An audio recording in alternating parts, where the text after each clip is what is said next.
at the time they did the study, they didn't realize that we had crossing guards lined up to be in place. So, Councillor, are you wishing to provide some amendments then to the measures identified in Table 6? Yes.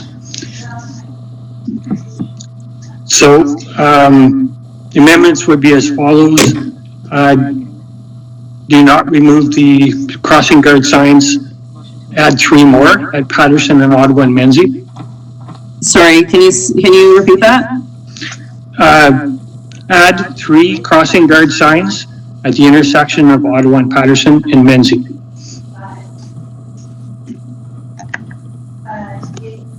The street signs at Patterson, Ottawa, and Menzie do not require the larger signs at this time.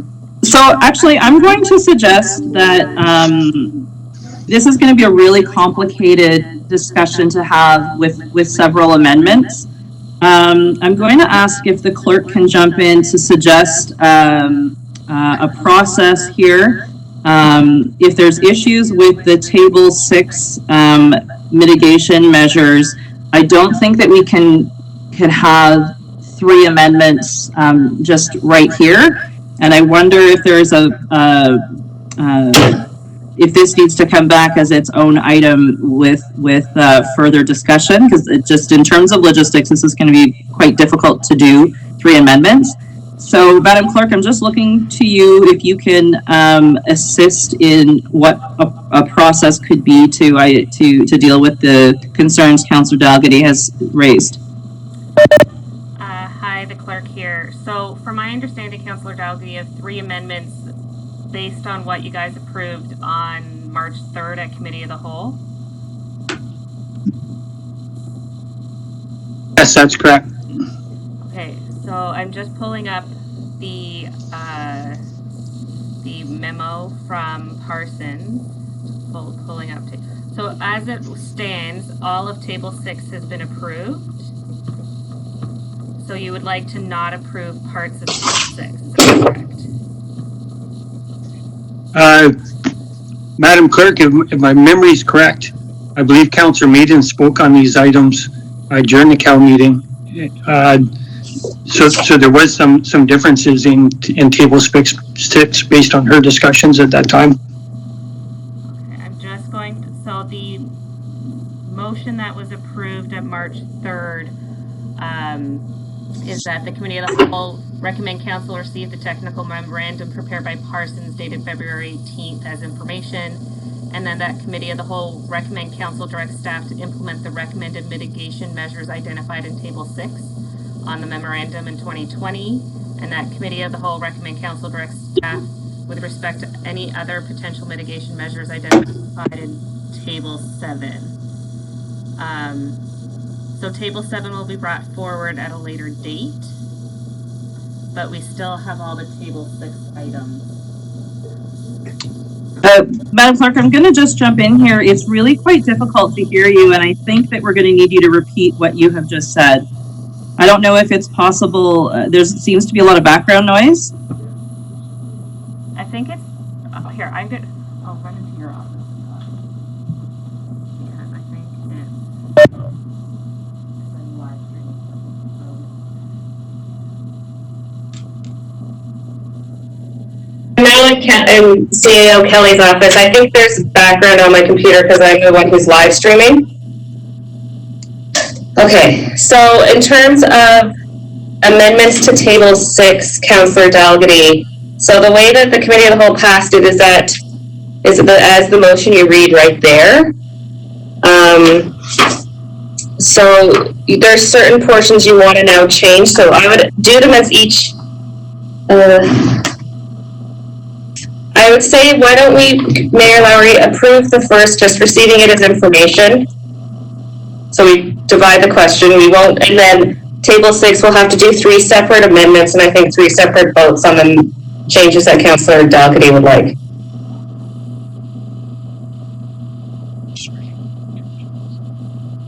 Or the 2 changes, or however many changes he has. Okay.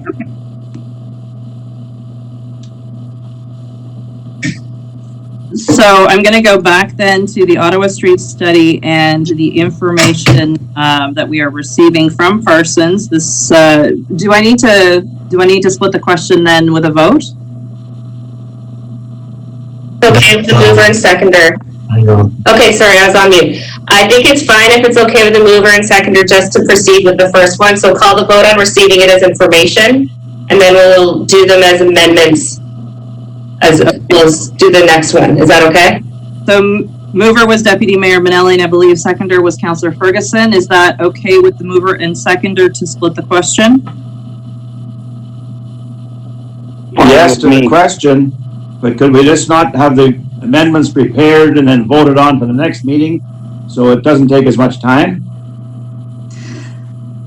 Yeah, I think that's a good suggestion, Councillor.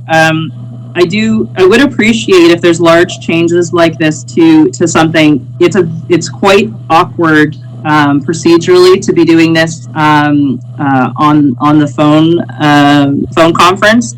So I do appreciate Councillor Ferguson's comment.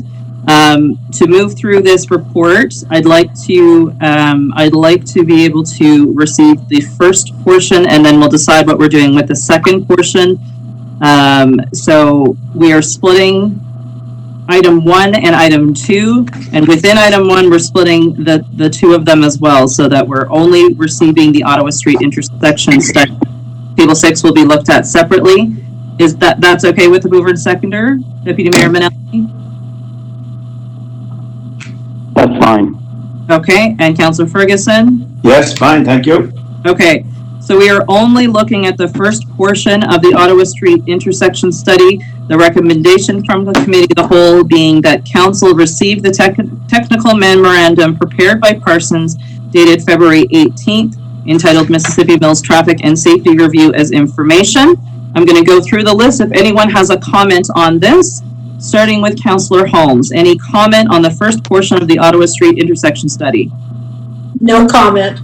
Councillor Maiden, any comment or question on the first portion of the Ottawa Street study? No comment. Deputy Mayor Manelli. No comment. Councillor Dalgety. No comment. Councillor Ferguson. No comment. Councillor Gerard. No comment. And I'm sorry, Councillor Holmes, I think I started with you. Yes, you did. Okay, so you still don't have any comment. Okay.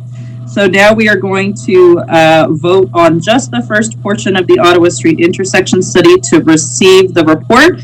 It's been moved and seconded. I'm going to go through the list alphabetically. Councillor Dalgety in favor of receiving the information, yea or nay? Yay. Councillor Ferguson. Councillor Ferguson, yea or Yes. nay? Yay. Thank you. Councillor Gerard. Councillor Gerard, yay or nay? Yay. Thank you. Councillor Holmes. Yay or nay? Yay. Thank you. Councillor Maiden. Yay. And Deputy Mayor Manelli. Yay. Thank you. So we've received the Ottawa Street intersection study. And the second portion, I'm going to look again to the clerk. Is it possible to come back with, I'm not sure how to do this appropriately with the respecting the procedural bylaw, but also wanting that everyone is very clear on what we're voting on.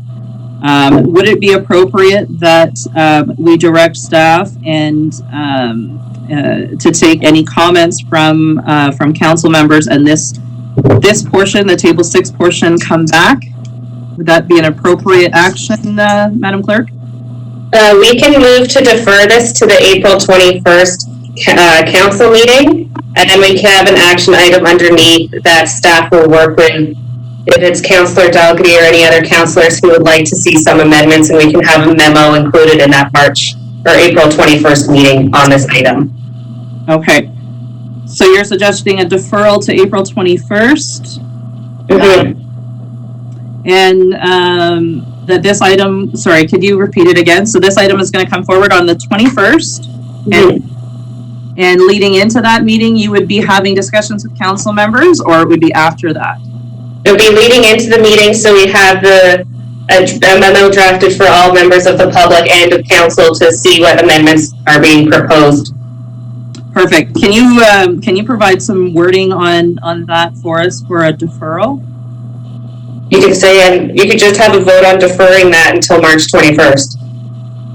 I just want to make sure it's clear, though, that you're working on this, and Councillor Dalgety has identified some issues. Okay, so you could say that table by council defer discussion on table 6 for the discussion. Wait, the council deferred discussions on table 6 regarding the Ottawa Street intersection study until April 21st, 2020, and that council directs staff to work with individual members of council on any proposed amendments.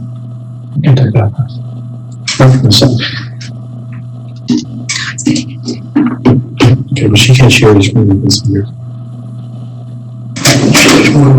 Okay. So council deferred discussion on table 6. Regarding Ottawa Street intersection study until April 1st.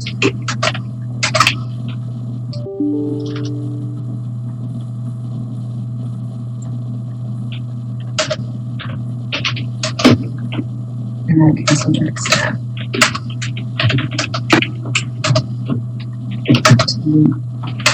to consult with the councilors on the proposed amendments prior to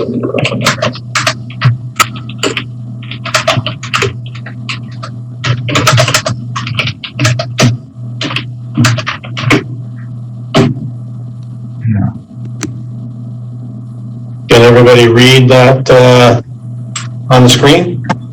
There's nothing on the screen just yet. It's not on my screen. Yeah, the screen's gray. There you go. Here. Can you make it a bit bigger, maybe?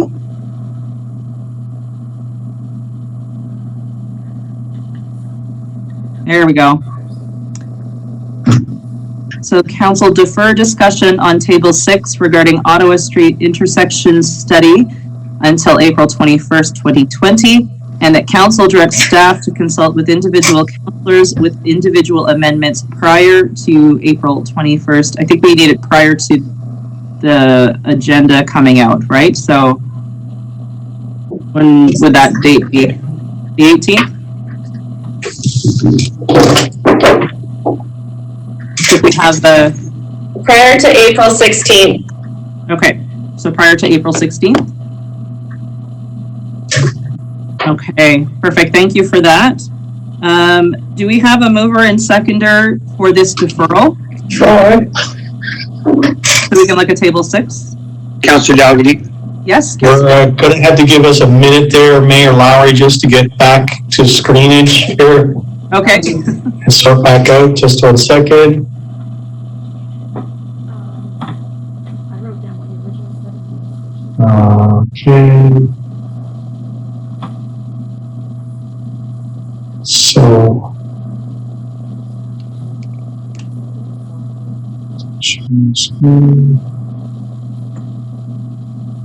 Okay, so can you see the agenda again now? Yes, the agenda is on the screen. Thanks. Okay, so we're good to go. I think the clerk is back at her computer. Okay. Councillor Dalgety, were you wishing to move the deferral? Yes, please. Okay, thank you, Councillor. And is there a seconder for the deferral? Councillor Maiden, second. Thank you, Councillor Maiden. Any discussion on the deferral, starting with Councillor Maiden? No comment. Deputy Mayor Minnelli, discussion on the deferral? No discussion on the deferral, thank you. Thank you. Councillor Dalgety, discussion on the deferral? To move the deferral? Discussion, thank you. Thank you. Councillor Ferguson, any discussion on the deferral? No discussion, thank you. Thank you. Councillor Gerard, any discussion on the deferral? No discussion, thank you. Thank you. And Councillor Holmes, any discussion on the deferral? No discussion, thank you. Thank you. So we'll go then to a vote, and this is voting to defer to the 21st. and that staff will work with council members ahead of the 16th with any amendments they may wish to bring forward. So that, starting with Councillor Dalgety, yay or nay? Yay. Councillor Ferguson, yay or nay? Yay. Councillor Gerard, yay or nay? Yay. Thank you. Councillor Holmes, yay or nay? Yay. Councillor Maiden? Yay. Thank you. And Deputy Mayor Manelli, yay or nay? Yay. Okay, thank you, folks. That will come back on the 21st. And now I'm looking at the second item under the Committee of the Whole report from March 3rd. This is the addition to the names list. I'm looking for a mover and seconder for this. You can call out. Councillor Maiden to move. Councillor Dalgety, second. Thank you, Councillor Maiden. Thank you, Councillor Dalgety. And any discussion on this addition? So starting with Deputy Mayor Manelli. Discussion. Thank you, Councillor Dalgety. Any discussion? Thank you. Councillor Ferguson, any discussion? No discussion. Councillor Gerard, any discussion? Discussion. Thank you. Councillor Holmes, any discussion? No discussion, thank you. Thank you. And Councillor Maiden, any discussion? No discussion, thank you. Okay, so then calling the vote on adding the name Herb Pregnall to the municipality's name reserve list for consideration for future naming of a street within the municipality. Councillor Dalgety, yay or nay? Yay. Councillor Ferguson, yay or nay? Yay. Councillor Gerard, yay or nay? Yay. Councillor Holmes, yay or nay? Yay. Councillor Maiden, yay or nay? Yay. And Deputy Mayor Manelli, yay or nay? Yay. All right, thank you, folks. So we are through the report from the Committee of the Whole. And now we have several reports from Roads and Public Works. The first is the fire truck conversion, the running gear tender. This had been extended already. I'm going to go to our operations manager from Roads and Public Works, Mr. David Armstrong, just for some comments. I will go to members of council for any questions or comments. Mr. Armstrong, you're on the line. Good afternoon. Thank you, Worship, Deputy Mayor, members of council. I don't have much comment on the report that was written by our director, Guy Borgon. I'm fairly familiar with this project and the tender, so if there are any comments or questions, I did field a few email questions throughout the last week and this morning. So if there are any other questions or concerns from the board, I'd ask Mayor, Deputy Mayor, or Council to bring them forward. Okay. Thank you very much, Mr. Armstrong. Is there any comments from CEO Kelly? No further comments other than in terms of questions that people were getting or that I've seen come through, people were asking about the age of the vehicle. It is a 2010. With this last piece of work, this unit should be ready for the winter of 2021. This work, as you'll know, there was a dump body and a spreader, and there's also the running gear. So these pieces complete the vehicle. Just to give a little bit of background, this project has been going on for about 3 years, but I understand a good part of the delay was the idea was this truck, being a fire truck, was to move over to Public Works, and new fire trucks were to be brought into the fire truck fleet to replace it. I understand there was some significant delays in the procurement process for new fire trucks, so this truck didn't move over in a timely fashion or a planned fashion. And when it did come over, the work did start. I will say that there were a lot of concerns about, can a fire truck be a plow truck? From what I understand, the tender that was used to purchase this truck as a fire truck was very similar to the plow truck tenders that were used. The plow truck tender was actually the base of it. So all these things that I'm hearing in the public about, the running gear and the transmission and all these other things, this truck was basically designed as a plow truck. So that's why it has the attributes of a plow truck. That's why it was brought in. And it's also a manual vehicle.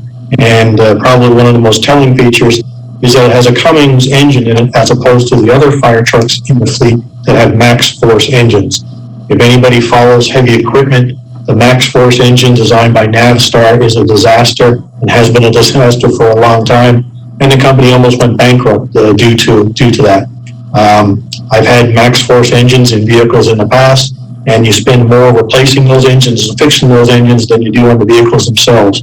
So this was probably, if we talk about the pick of the litter, this was the pick of the litter. It was the only one that was worth keeping, and it was kept. And you know, Public Works is moving forward on this project. So I'll just leave it at that. Thank you for your comments, CEO Kelly.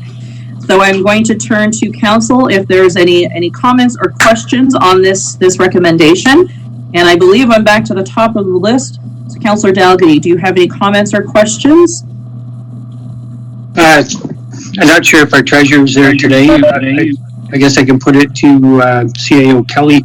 Is there any other options under our current financial climate with this coronavirus, that there's money in the budget that can be used rather than going into reserves, something we can put off or going to put off down the road, or some money left over rather than use our reserves for this at this point in time? So we do have the treasurer on the call. We could certainly get her comment on this. Ms. Whitmarsh? Afternoon. Can everyone hear me? Yes, we can. Thank you. Great. I was having a little issue with my mute button there. So that's a little bit difficult to answer at this point. If you'd like, you could amend the motion to read to be funded from year end, and if that's not available, then from reserves. So you could amend the motion if you'd like to say it's to come from year end or reserves if required. Okay. Any other comment from yourself, CEO Kelly? No, I think that's a workable option.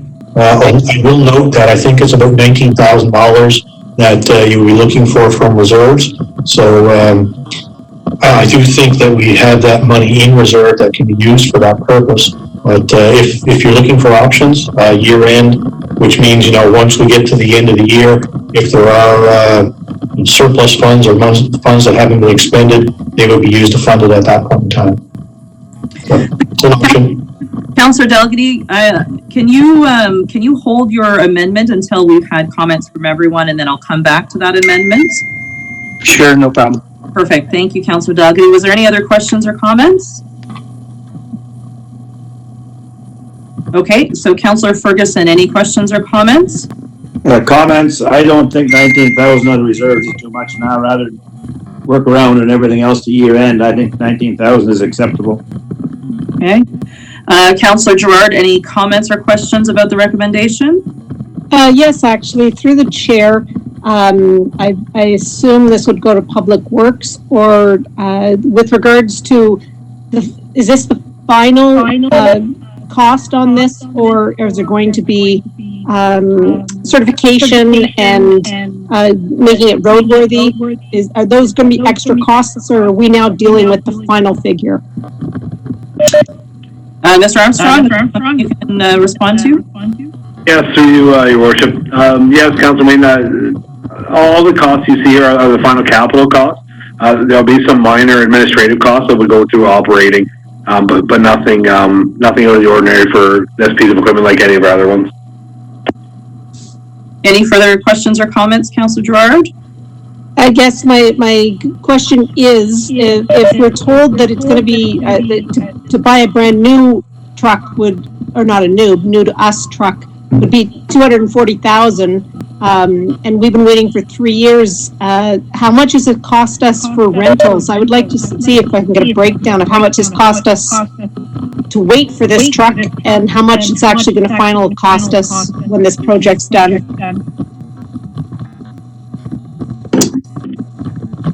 The treasurer, I suppose? Through you, Madam Mayor. The total cost I have in front of me, Councillor, is $224,000. I'm not aware of, certainly in my time at the municipality, have we had any rental costs for having a truck in the fleet for it. So We've essentially just here in the last 6 months of this first winter here is essentially used our equipment more and had sort of longer plow runs and longer time out, and which would equate to slower snow clearing times. Does that clarify?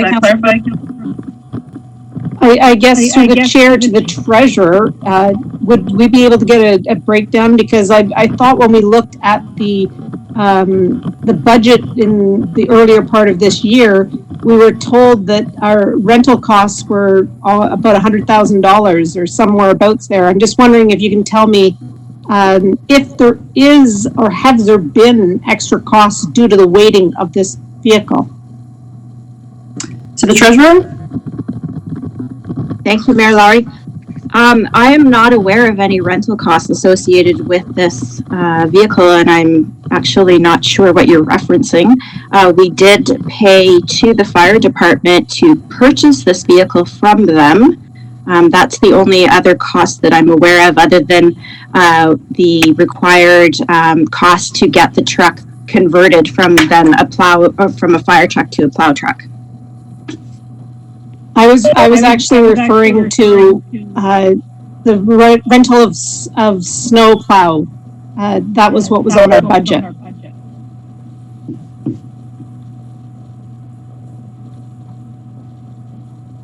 Any comment from the treasurer or from Mr. Armstrong in I will have to look into that. I'm not clear on what that rental cost is. For you, Madam Mayor, I'm not aware of any rental costs for snowplows in our budget. Okay. Thank you. I wonder, just for clarity, Madam Treasurer, if you could comment on and you did make reference to it, if you could make comment on that transfer that was made between Public Works and the fire department for that truck. I mean, it's an internal, it's all our own money. It's an internal transfer, but I wonder if that might be a point just to clarify for council as we're having this discussion. Sure. So when the agreement was made many years ago, like 3 years ago, to purchase this truck from the fire department to convert it to a plow truck, the agreement was that there would be an exchange of $78,000, which at the time was what the fire department thought they could recover from a trade-in or what have you. So that's where that number came from, and it was only completed in 2019 because that's when the work actually started really happening on that vehicle. Okay. Thank you for that. So that is a number, if we're looking at that 221,000 total, we do need to consider the 78,000 that stayed in internal in our own budgeting. Would you say that's a fair statement? Yes, I would. Thank you. Was there anything further, Councillor Gerard? Thank you. I'm just going to go back through my notes, please. Sure. Let us know if you have other questions. Councillor Holmes, any comments or questions on this recommendation? I'm just wondering if we delayed until the end of year for see if there's any money left over, would that delay the getting the truck out for the beginning of the season for the 2021 season? So just to clarify, if that additional 19,000 came out of year end, is that your question? That's right. Okay. I don't think that would slow down anything, but I would ask the treasurer to comment if that puts us in any position. Thank you. So the potential motion to pay it out of year end would not in any way delay proceeding with this piece of equipment.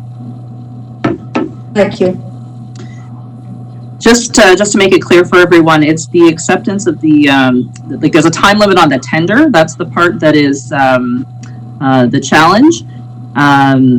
how we end up paying for it, whether it's reserves or year end, that doesn't have the same time limit on it as the tender itself, the decision on the tender itself has. Hopefully that clarifies. Any further question for yourself, Councillor Holmes? No further questions. Okay. Councillor Maiden, any other questions or comments from yourself? No questions, just to comment that I appreciate Councillor Holmes sharing Mr. Armstrong's answers to some of our questions with me, and thank you very much for that, Mr. Armstrong, and I think we need to move with it quickly, just because you know, we're still waiting to buy another plow, I understand, and one of them I think was damaged or something in an accident, so we're sort of down a bit, so I think we need to go ahead soon. That's all I have. Thank you for your comments, Councillor. Deputy Mayor Manelli, any questions or comments on the fire truck conversion moving ahead with this tender?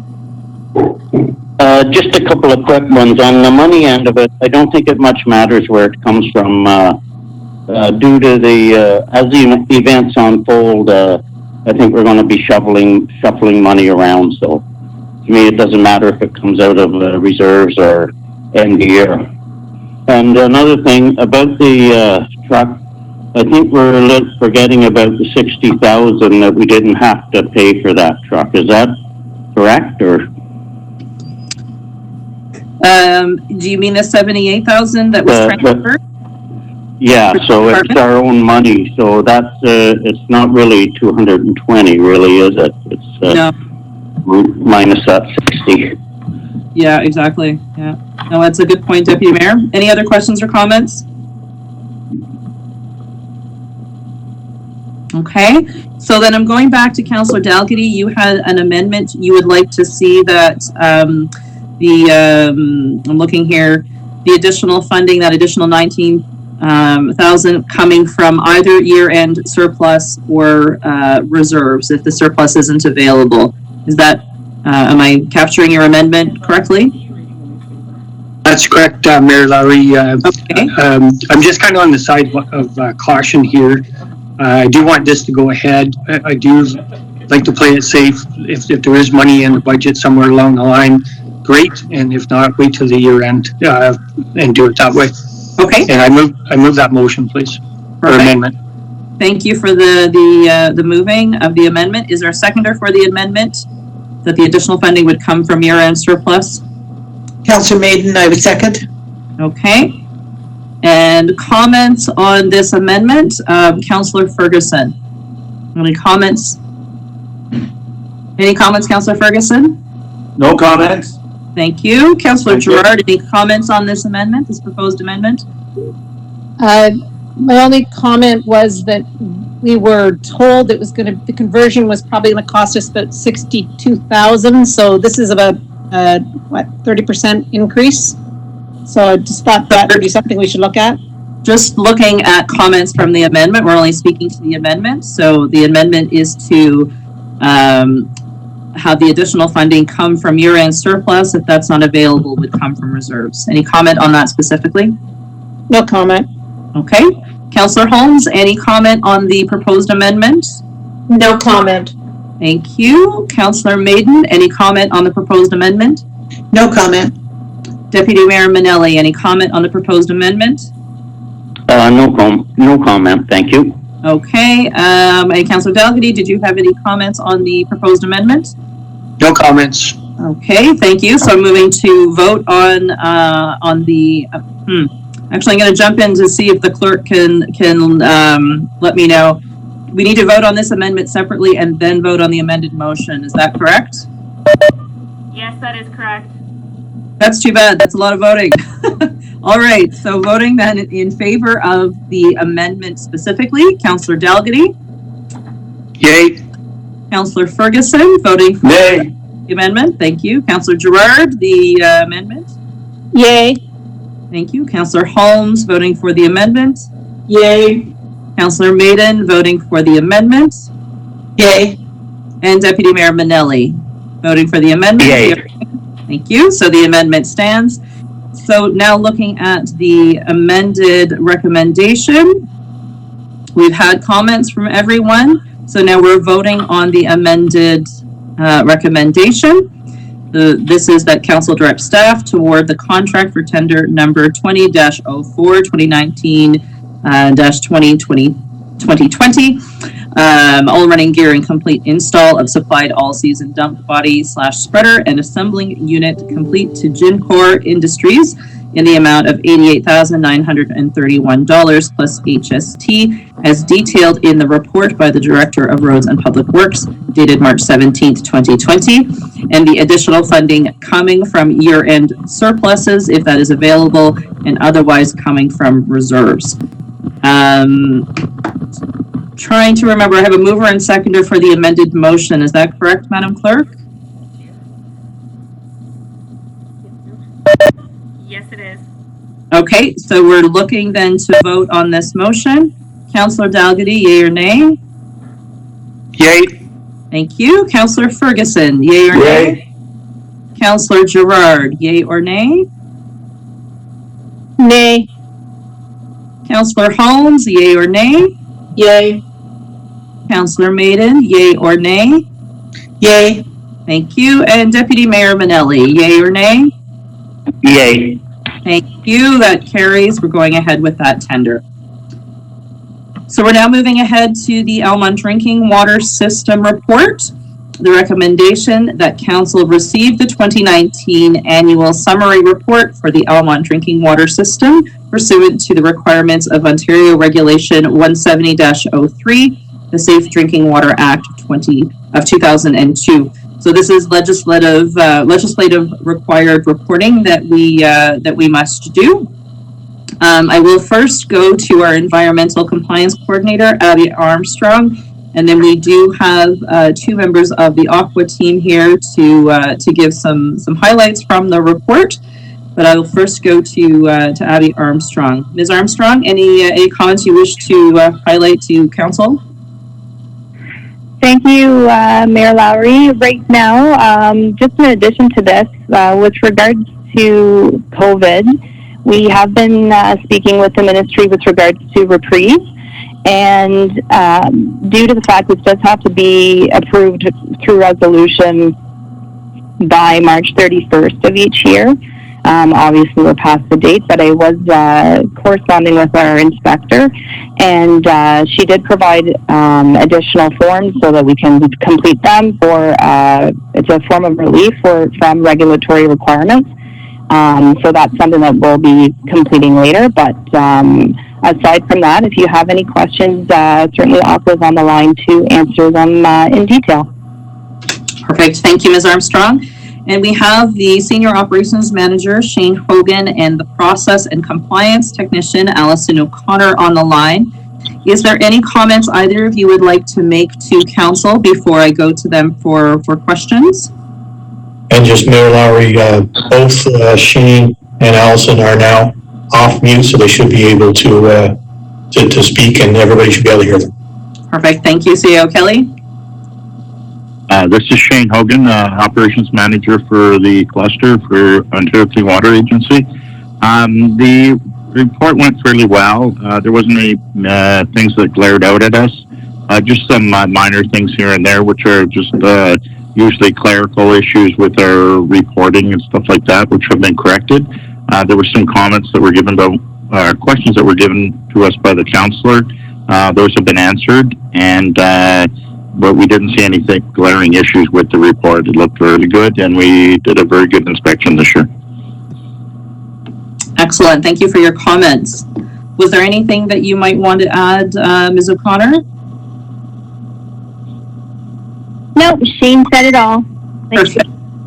Very well. I will go to council. I'm looking for a mover and seconder, first of all, for the recommendation. Ferguson move. I'll move. I'll second. Okay, so moved by Councillor Ferguson, seconded by Deputy Mayor Manelli. And I will go to Councillor Gerard first for any comments or questions on this drinking water system report. No comment. Thank you. Councillor Holmes, any comments or questions? Thank you. I actually had sent an email to Ms. Armstrong and got some answers back, so thank you for that.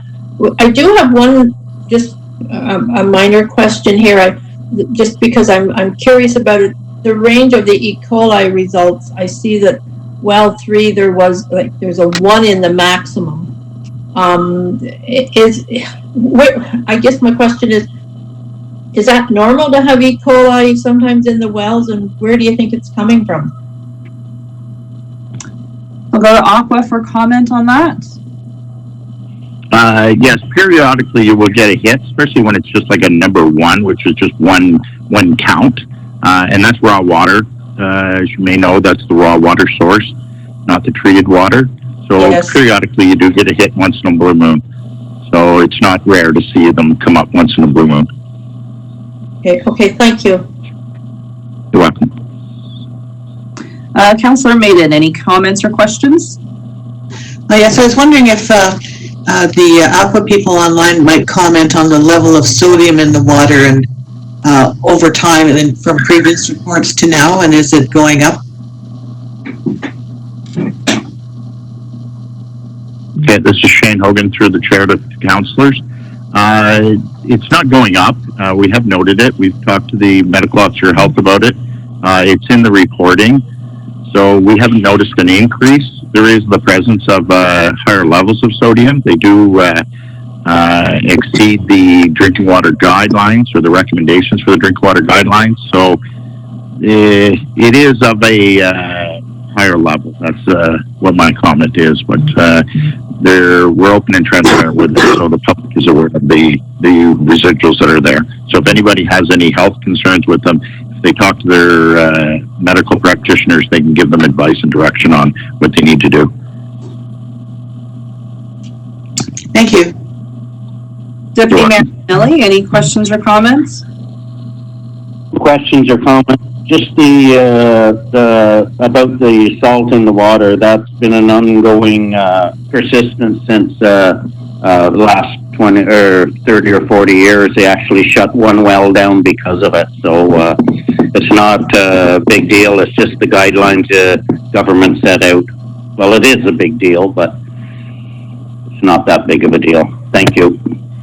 Not a new deal. Maybe we could say it that way. Not a new deal. No, it isn't a new deal.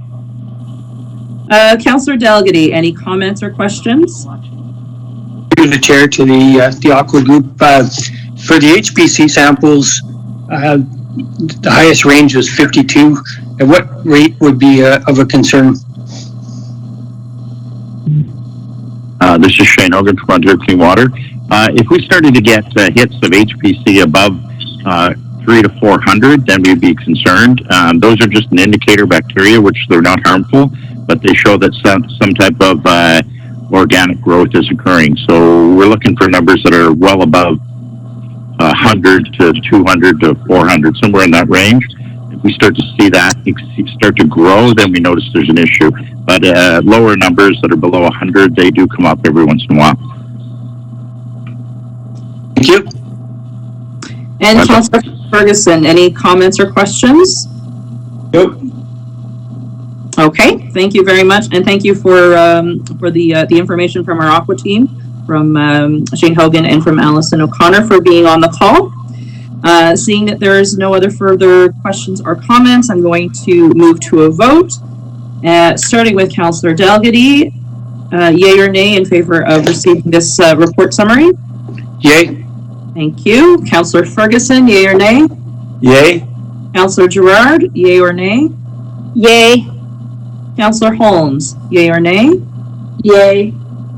Councillor Maiden, yay or nay? Yay. Deputy Mayor Manelli, yay or nay? Yay.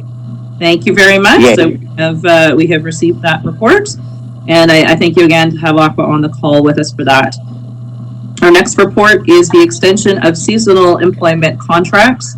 The recommendation is that Council approve that seasonal employment contracts for employees numbers 0567, 0570, and 0579 be extended beyond their scheduled termination dates on a week-by-week basis. Before we have discussion from council, I would go to Mr. Armstrong, the Roads and Public Works Operations Manager, for some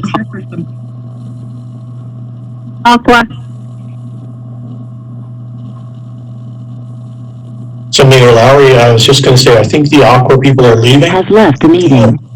But Dave Armstrong, we're getting a little bit of feedback when you're off mute. So when you're unmuted, I think maybe your speakers or something like that are picking it up. If you wanted to either turn down your speakers or something like that before we take you off mute, it would probably make it a little bit easier, because sometimes it is hard to hear. Just so you know. Am I clear now? That sounds good. Armstrong. Okay.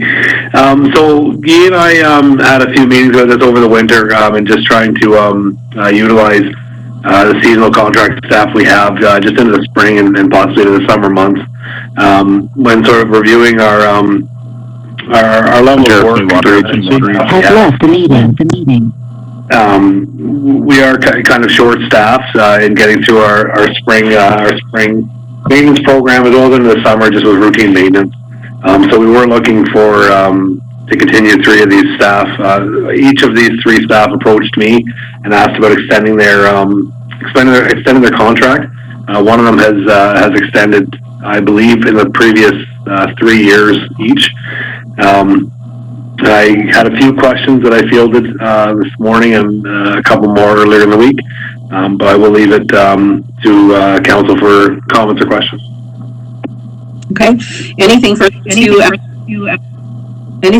add from from CEO Kelly? Anything you'd like to add?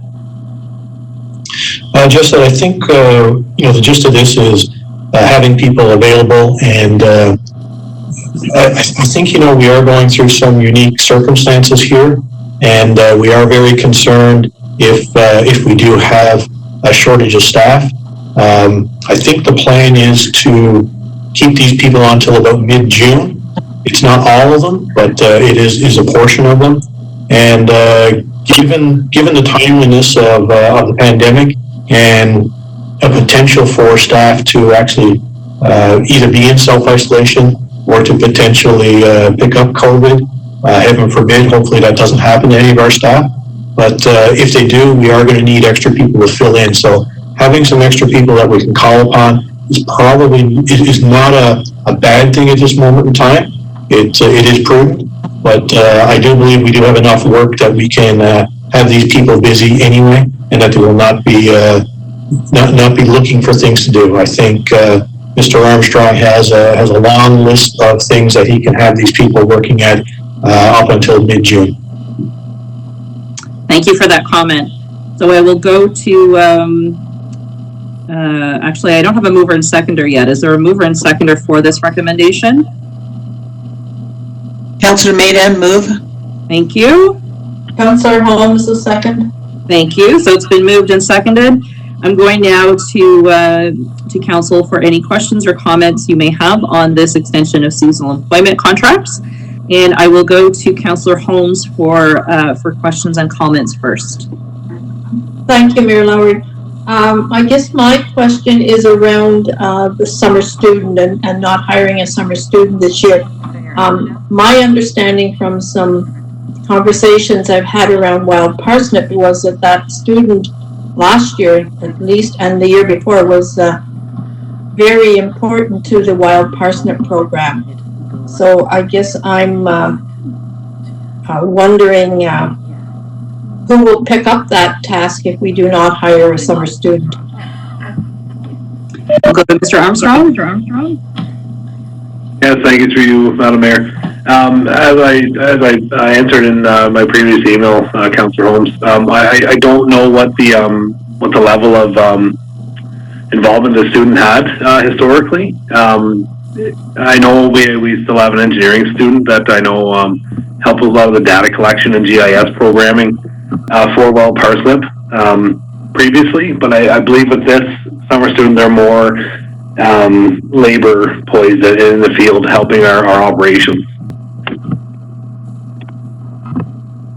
So just to clarify, there still will be a student who will help out with that data collection and whatnot?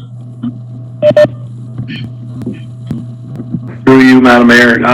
So through discussions with senior management, we were asked just to sort of put our student hiring on hold until after this council meeting. So I couldn't answer whether we are or we're not. I believe the understanding I have is that any students who are already hired, we're honoring that and keeping them on. I do not believe that either public works students have been hired at this point in time. Maybe we'll get some comment from EDO. Clarification with students. Yes. Just 1 second. That is correct. So we do have some students that have received employment offers, and we were going to honor those employment offers. There are others that we were able to delay. So there's some students, for instance, I believe it's the beautification students, there's been no offers made for those summer students that we generally bring on, but some others we have, such as the summer student in the clerk's department. So the idea was to honor those employment contracts for those students, but this one in particular, I don't think the offer was made, or there was no candidate, so they didn't decide to push forward with the labor component students. So, Mr. Armstrong, I don't know if you have any, but I think that's what we decided. Thanks, Ken. No, that's correct. The student that we're talking about in this report is more geared towards our maintenance operations out of the garage. The engineering student is the one that had a much more involvement in the Wild Parsnip program historically. And I don't believe that student has been hired as of yet. I believe they were doing reference checks when everything kind of came slowing down for us. Any further questions, Councillor Holmes? Any other clarification? So I guess I go back to, if that engineering student is not hired, is that going to jeopardize our wild parsnip management program this year? Well, this is CEO Kelly. I do have Abby Armstrong on the line as well. I don't know if she wants to comment, or we leave it to Dave. Maybe I'll unmute both of you and we can take it from there. But maybe we do have some capacity. Hi, it's Abby here. Through the chair to Councillor Holmes. So yes, typically it is the engineering student that looks after all of the data collecting, as well as dealing with the contractor with regards to the day-to-day activities. If it's my understanding, just from the conversation that's being had, that we do not have an engineering student, then yes, this would impact the Wild Parsnip program. Thank you. Any further questions or any further comment from staff on the engineering student? None from CEO. Okay. Anything further from Mr. Armstrong? No, Madam Mayor, nothing further from me. Okay, thank you. Was there any further questions or comments from yourself, Councillor Holmes? I guess I would just add that I would hope that the program would not go, I was hoping that this year it might get on track and we really make some strides. So I would hope that that it would not be derailed for lack of hiring a student if we have the money to hire that student. Mm-hmm. Thanks so much. Duly noted. Thank you, Councillor Holmes. Councillor Maiden, any comments or questions about the extension of seasonal employment contracts? No, I'm okay with it. Okay. Deputy Mayor Manelli? No comments or questions. Okay. Councillor Dalgety? Just question through the chair to Mr. Armstrong. So having these extra guys will free up a lot of time for the mechanic. Does the mechanic have enough work to do over the summer? Will he be going full time? Just on mechanic work? Through you, Madam Mayor. Yes, I believe this question was posed to me earlier today. And I gave it an approximation of about 80 to 90% of his time would be focused on maintenance of our equipment and fleet, with the go ahead of the fire truck conversion, as well as we have an insurance issue to deal with another one of our trucks, as well as routine and preventative maintenance and scheduled maintenance. He'll have more than enough work to keep him busy pretty well 80-90% of the time. Thank you. Thank you. And Councillor Ferguson, any comments or questions? Comment with related to a question. It's specific to the interim report prepared by the treasurer on the financial implications, and more specifically page 72, the first bullet. And my question is, have we maximized the nice to have versus the need to have, and with specifics to seasonal employees? So your question is to the treasurer or to Mr. Armstrong? I would suggest to Mr. Armstrong, but bearing in mind the content of the treasurer's report on page 72. Okay, Mr. Armstrong? For you, Madam Mayor, just give me 1 second to drum up page 72.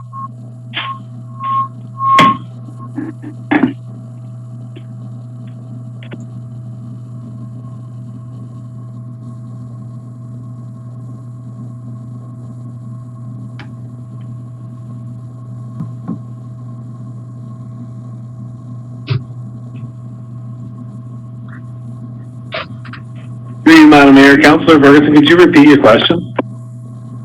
Yes, my question is, have we maximized the nice to have versus the need to have, specific to that comment on page 72?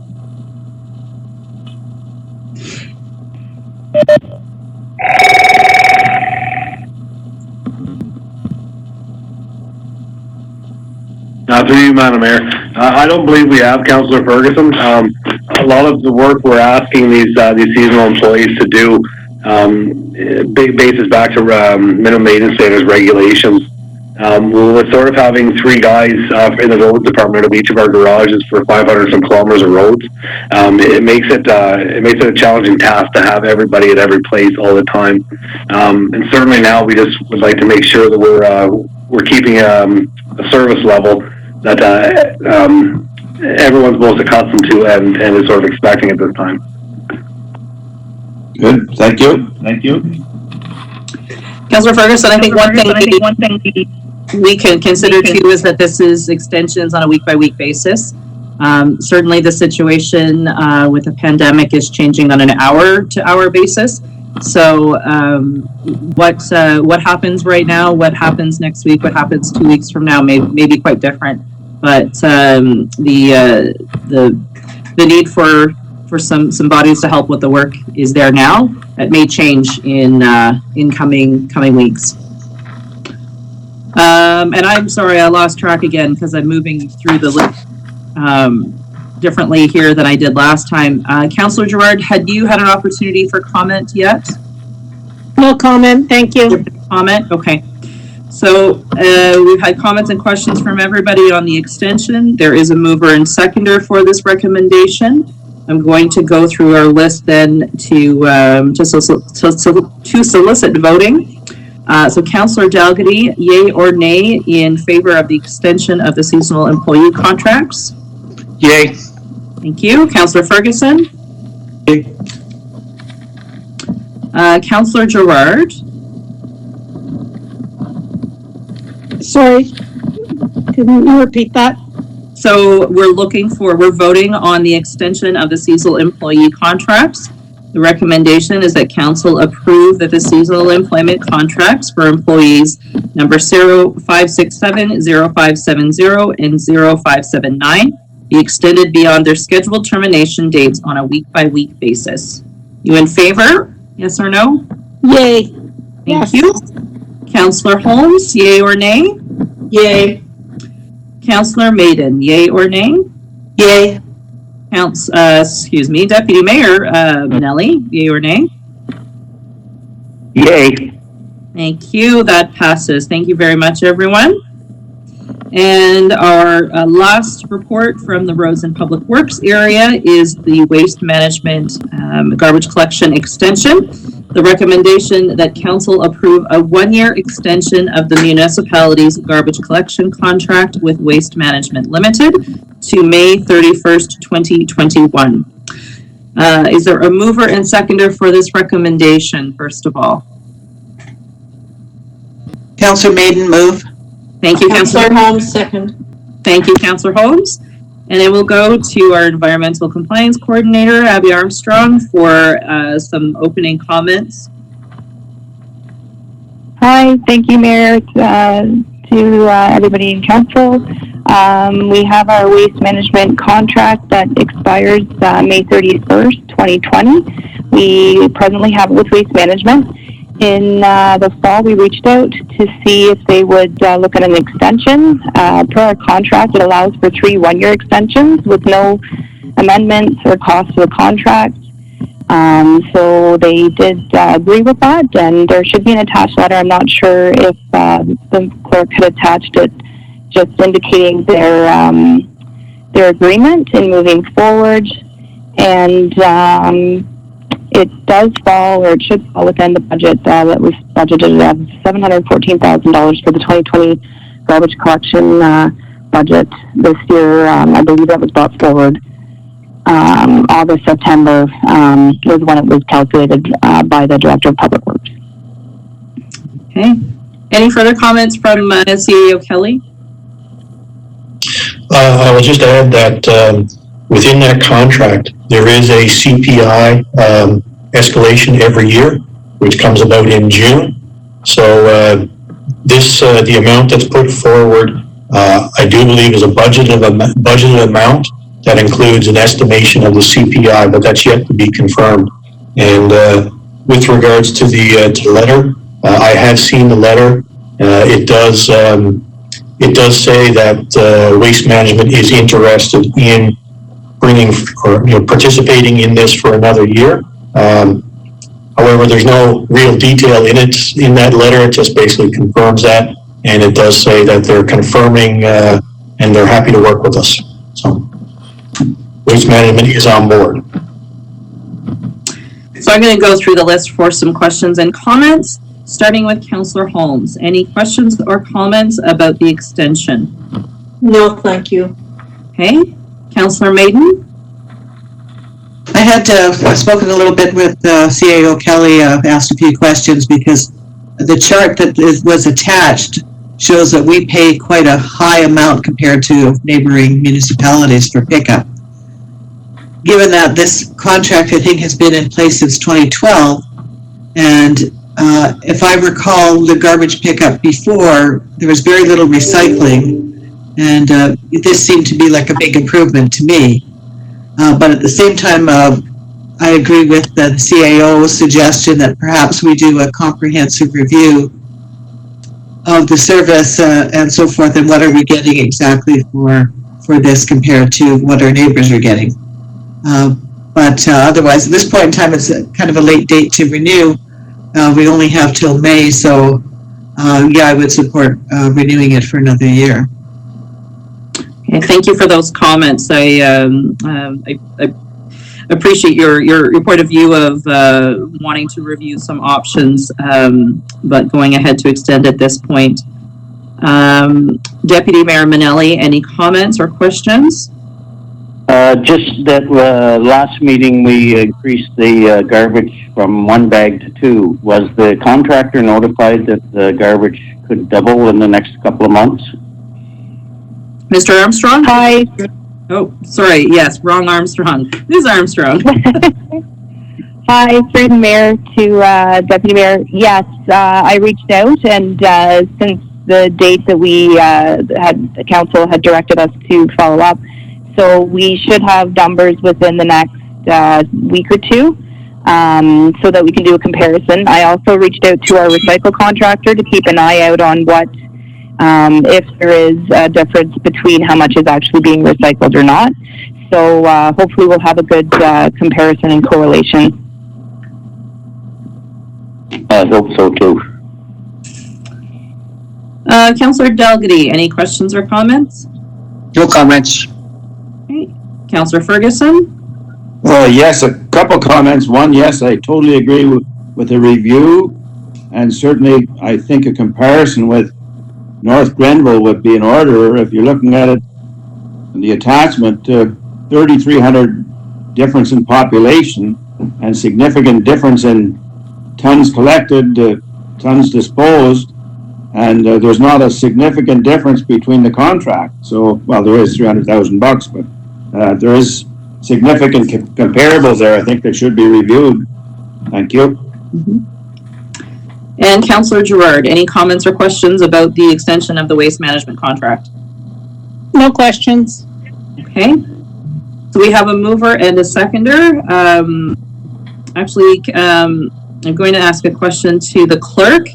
I've heard two comments about having a review of options. If we wanted to include that as an amendment, do we do that now, or could we add a second motion once we've passed the motion that's on the floor? You can add a second motion once you pass this one, if that's the... Okay, just for simplicity's sake, let's just do the motion that's on the floor and then come back to the idea of having a review of options. So there's a mover and seconder. Councillor Dalgety, in favor or not of the approval of this extension, yay or nay? Yay. Thank you. Councillor Ferguson? Yay. Councillor Girard? Yay. Councillor Holmes? Yay. Councillor Maiden? Yay. And Deputy Mayor Manelli? Yay. Okay, so the extension passes, and I certainly heard from Councillor Ferguson and Councillor Maiden a wish to review options. Would either of you like to put forward a motion requesting a review of these options? Ferguson speaking. No, I wouldn't think so. I think staff have heard my question and certainly will take it upon themselves to review it. I think that's pretty fair.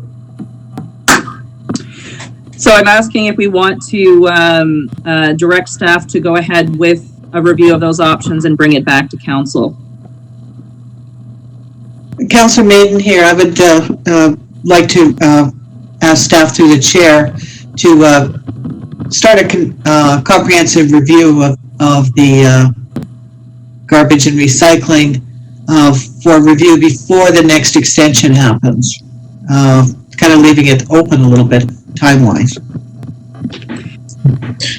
Okay, just to CEO Kelly to chime in on that. We do have an RFP out right now for a service delivery review, of which this would come into it. So I think, what we've seen in terms of the report is just a little bit of information that seems to indicate that there's something worth looking into, and an explanation is warranted. And those types of things do often require a little bit of a deep dive down into both finance and operations. And I think the service delivery review would be a good option to look at that.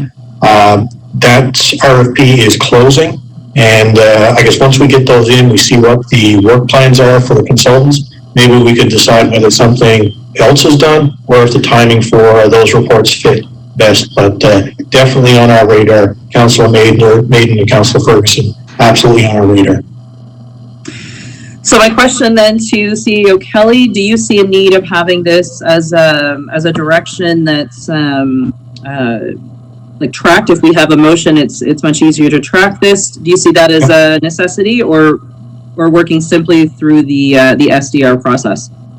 I think a motion that said we, either way, because I think that the timing of this and what you need to do in order to prepare for the tender and to get reasonable competition, what you need to do is have this out well in advance of the expiry date. So for instance, right now, the contract's set to expire May 31st.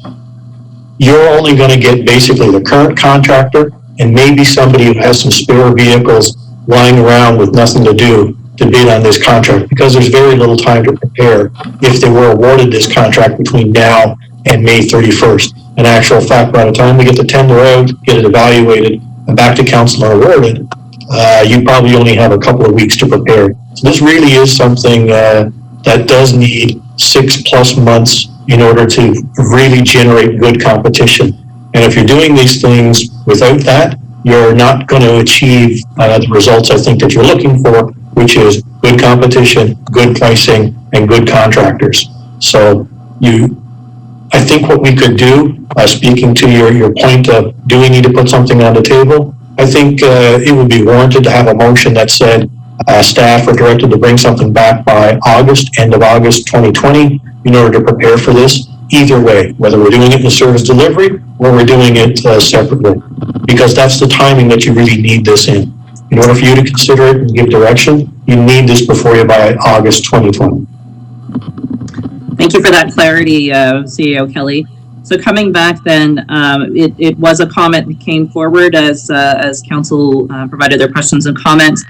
Is there a member of council who wishes to put forward a motion to direct staff to bring forward a review of those options by end of August for consideration? Yeah. Councillor Maiden, I would so move. Okay. Councillor Holmes will second. Perfect. Thank you, Councillor Maiden and Councillor Holmes. I'm just going to run through and see if there's any further comments. Councillor Maiden, any comments on this motion? No further comments. Okay. Deputy Mayor Manelli, any comments on the motion to ask staff for a review? No comments. Councillor Dalgety? No comments. Councillor Ferguson? No comments? Councillor Gerard? No comment. Councillor Holmes? No comment. Okay, thank you. So we have a mover and seconder. I'm going through the list now, looking for support for the motion. Councillor Dalgety, yay or nay? Yay. Councillor Ferguson, yay or nay? Yay. Councillor Gerard, yay or nay? Councillor Gerard? Yes, sorry. Thank you. Councillor Holmes? Yay. Thank you. Councillor Maiden, yay or nay? Yay. Deputy Mayor Manelli, yay or nay? Yay. Thank you. So that passes as well. That carries. That takes us to the end of the Road and Public Works report. The next reports are from Finance, and we have the Treasurer, I believe, still on the call with us. The first is the 2019 Statement of Reserve Funds. This is a mandatory reporting piece. This is why we have it on the agenda today. And the recommendation is that Council accept the Treasurer's 2019 Statement of Reserve Funds as presented. I'm looking for a mover and seconder for the recommendation. Councillor Dalgety. Councillor Dalgety, thank you. Moves. And a seconder. Councillor Ferguson, was that you? Yes, thank you. All right, so moved by Councillor Dalgety, seconded by Councillor Ferguson. And has left the meeting. I'm going to go to our Treasurer, Rhonda Whitmarsh, for some opening comments on the Statement of Reserve Funds. Thank you, Mayor Lowry. Just very quickly, the report, as mentioned, is a legislated requirement.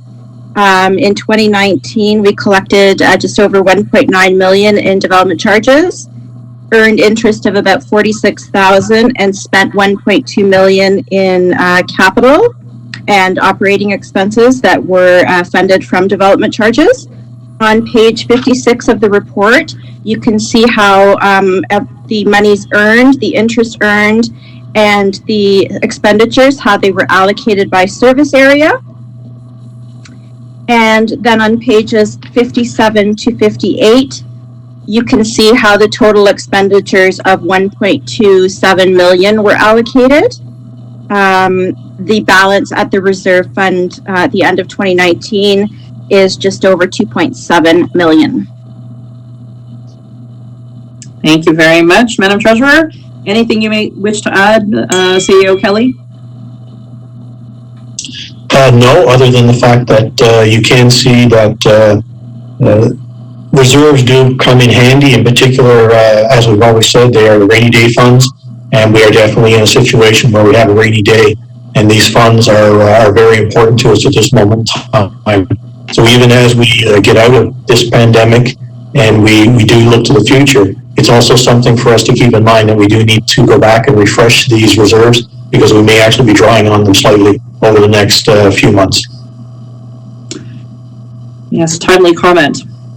Can I add something, please? Oh, of course, go ahead. I'm sorry, I just wanted to add to the comments that these are development charges and they can only be used for growth-related projects included in the development charges study. So although the comment about general reserves is true, they are not true for development charges. Okay, thanks for the clarification. Comments and questions from council. Deputy Mayor Manelli, any comments or questions? Not at this time. Okay, thank you. Councillor Dalgety, any comments or questions? Just a comment, and agree with CAO Kelly said about the rainy day. I just concerned how many rainy days will be in this run, and just feel like we need to be very cautious moving forward. Duly noted. Councillor Ferguson, any comments or questions? No, thank you. Councillor Gerard, any comments or questions? Comment. Okay. Councillor Holmes, any comments or questions?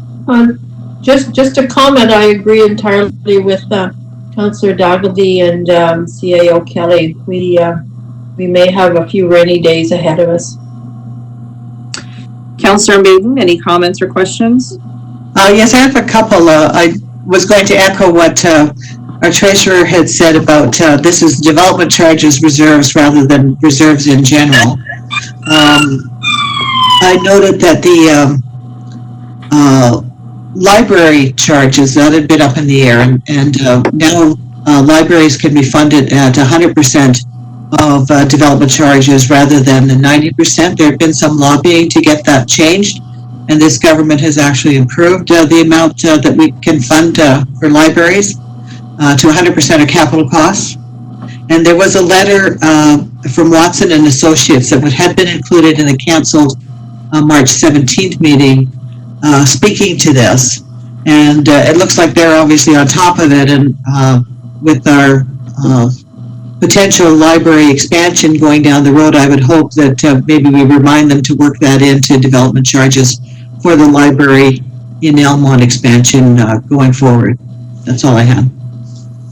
Okay, thank you for that comment. So we have a mover and a seconder. I'm going to go to the top of the list here for voting on receiving this reserve fund statement. Councillor Dalgety, yay or nay? Yay. Councillor Ferguson, yay or nay? Yay. Councillor Gerard, yay or nay? Yay. Councillor Holmes, yay or nay? Yay. Councillor Maiden, yay or nay? Yay. Deputy Mayor Manelli, yay or nay? Yay. Thank you. That carries as well. The next is another mandatory reporting piece, and it is council expenses for last year, for 2019. Is there a mover and seconder to receive the statement of council expenses for 2019 as information? Looking for a mover and seconder? Deputy Mayor Manelli will move. Okay, moved by Deputy Mayor Manelli. Is there a seconder? Councillor Holmes will second. Thank you, Councillor Holmes. And I will go back to our treasurer, Rhonda Whitmarsh, for some highlights and comments. Thank you, Mayor Lowry. I don't have really anything to add. I think the report itself is self-explanatory, so it's giving you a breakdown by council member as to their remuneration for 2019, per diems, their travel expenditures, and their conferences. So unless there's any particular questions about any of those allocations, I don't have anything further to add. Thank you very much. Anything you wish to add, CEO Kelly? No, I believe the report again is fairly self-explanatory, so I'm good. Okay, thank you. And looking for comments or any questions that you may have, starting with Councillor Dalgety. Comments. Councillor Ferguson, any comments or questions? No comment, thank you. Councillor Gerard, any comments or questions? I guess my only question would be with regards to, this is for our personal money, is that correct? Our personal funds that we've used?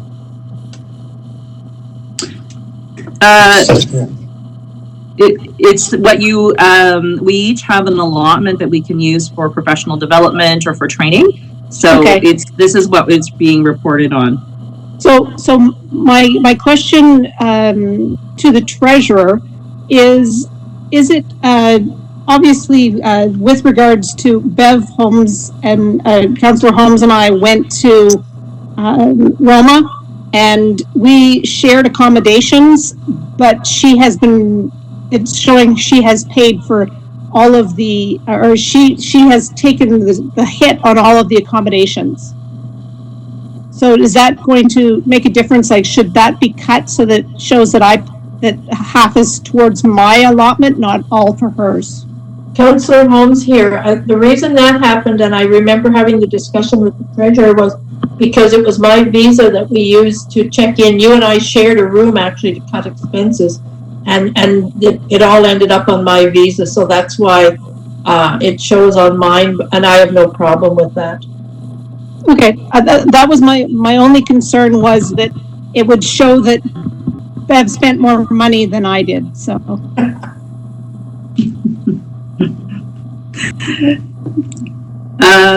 Councillor Holmes, any questions or comments?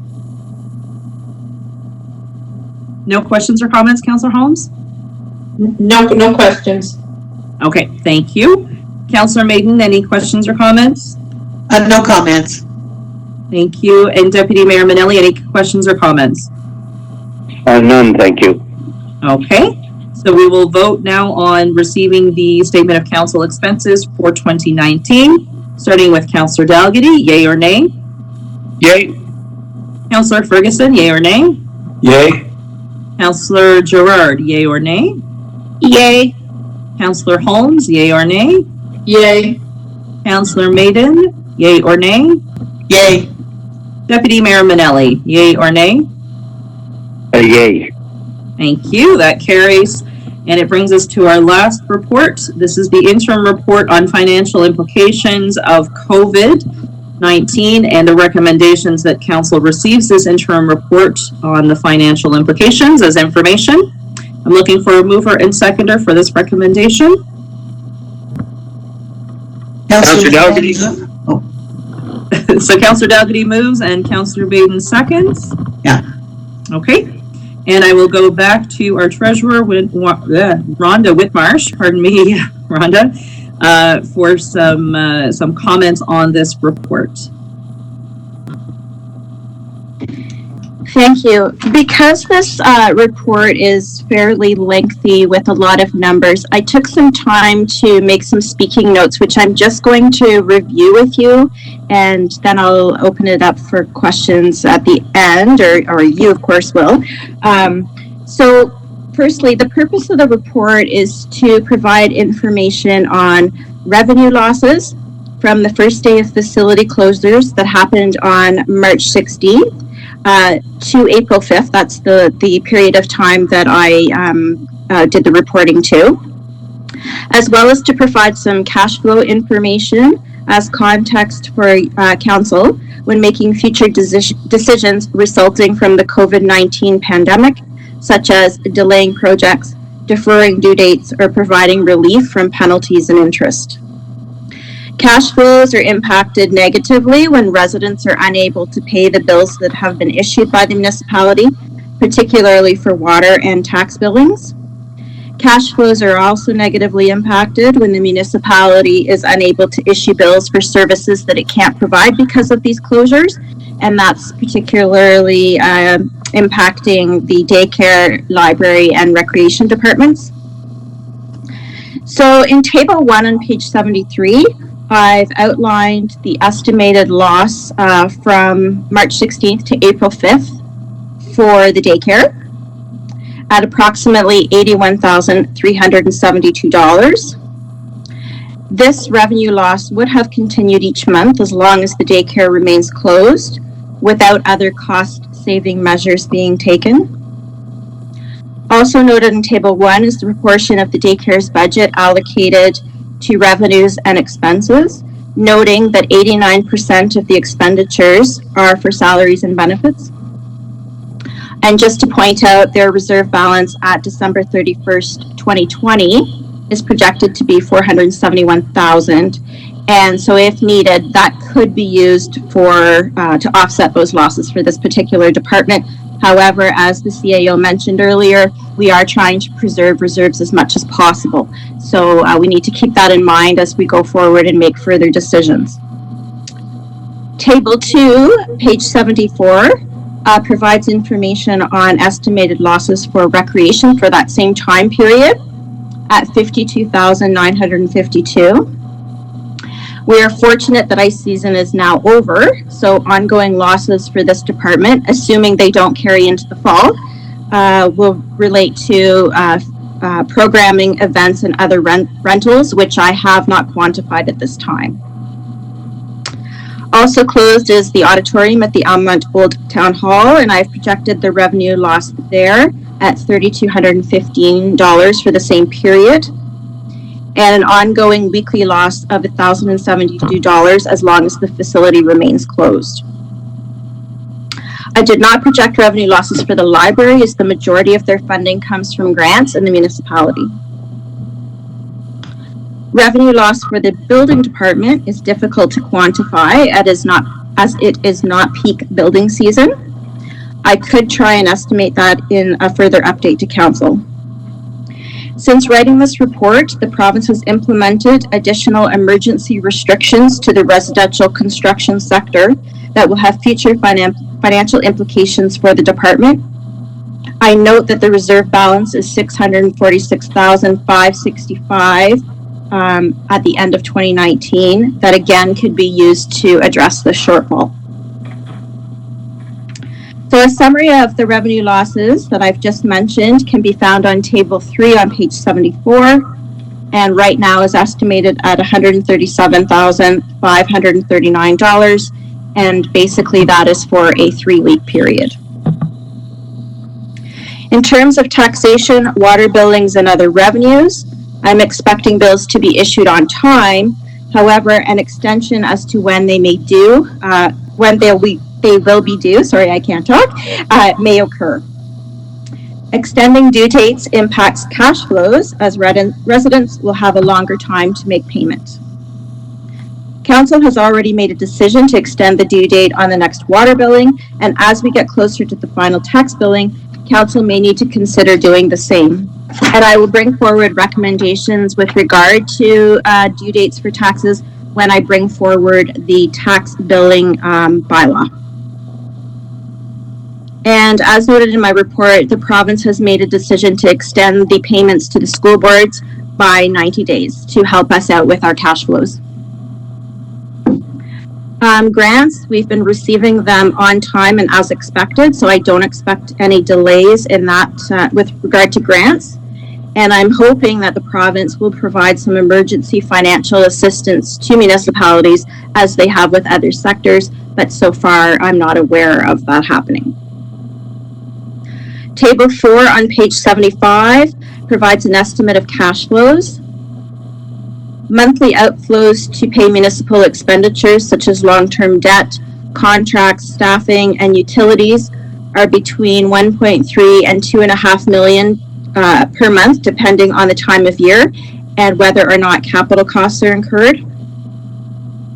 Cash inflows are typically between 1.5 and 2 million, again, depending on the time of year and whether grants, taxation, or water payments are received, and then they are significantly higher. Also noted in Table 4, not all revenues and expenditures of the municipality are uniform. So in other words, they don't come in equally in every 12 months.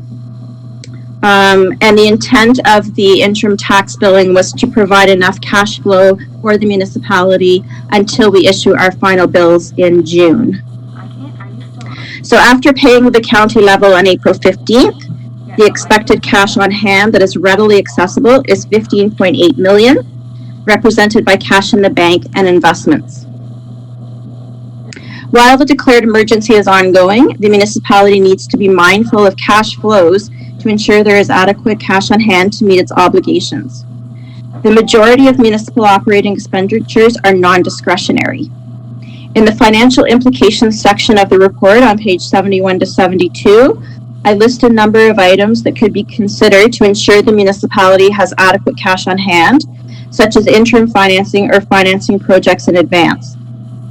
The last point regarding delaying capital projects may somewhat be out of our control with the new emergency measures implemented by the province this past weekend with regard to construction and the construction sector.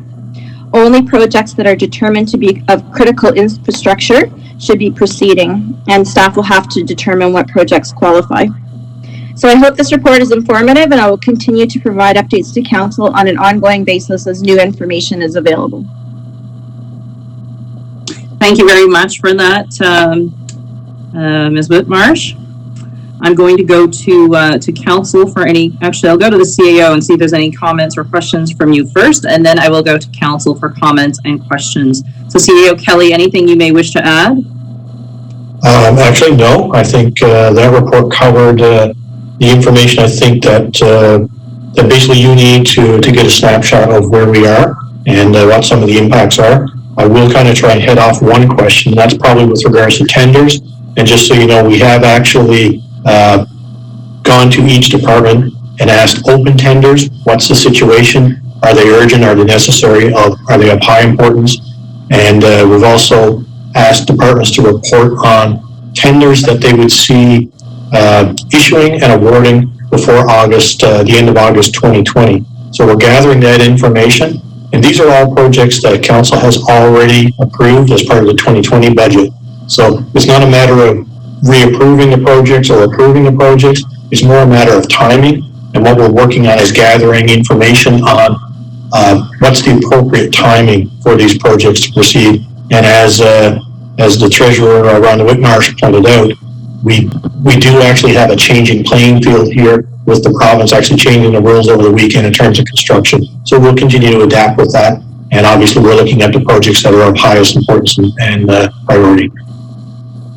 Thank you for that. So I'm going to go to council. I'm sure there's a number of questions. Starting with Councillor Ferguson, any comments and questions regarding this interim financial report? Yes, I do. One of each. First of all, I want to thank the treasurer for the interim report. I think it's very, very important, especially at this time and such a moving target that we have. Will we see these at every council meeting, even though it may be a small update? To the treasurer? Is that a reasonable request if we were to do this every 2 weeks? Yeah, sure. I'm not sure how much will change in the 2 week periods. The difficulty with estimating the revenue losses is that I can only give you sort of a best guesstimate of what's happened historically, because obviously I don't know what could happen or what might happen in terms of events, bookings, rentals, those kinds of things. So all I can do is provide you with estimates on the historical trends. Councillor Ferguson, you had a question as well, and a second question? Yes, I do, and I appreciate what the treasurer is saying, and I certainly agree with that. It's just that, as I'm repeating, but it's such a moving target, even just an update of the existing report, not to that same extent maybe, but just anything that changes in the subsequent 2 weeks. Staffing changes would certainly factor into all of this as well. So I appreciate your question, Councillor Ferguson, and I think it's a reasonable thing to want to stay on top of. Was there any other comment or question from yourself, Councillor Ferguson?